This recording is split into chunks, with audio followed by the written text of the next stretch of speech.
Aiziet.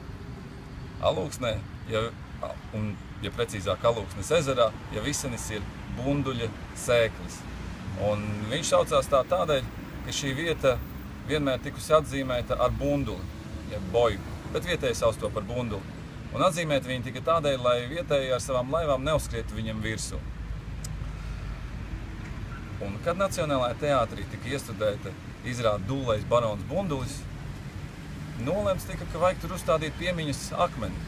Uz šī akmeņa tika attēlots Rudolfs Plēps, jo viņš kā nekāds tēloja Dūlo baronu Bunduli, bet bija viena neraža. Katru pavasari šo te akmeni nostūma staigājošais ledus. Tik līdz pavasaris tā ledus aizstum to akmeni prom.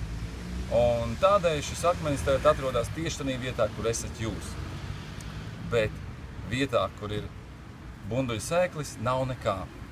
Mēs gribam, precīzāk tieši es gribu, lai jūs noliekat šī vietā piemiņas boju, bet uztaisiet viņu skaisti, tā, lai tiešām nebūtu kauns skatīties un lai jūsu novadam un ciemam nebūtu kauns teikt, lūk, šo boju mēs ielikām. Un koordinātes šai vietai atrodas tieši zem, bišķiņ lejāk, tur, zem YouTube video. Ko es varu pateikt vēl? Veiksmes! Un gaidu jau drīz finišā.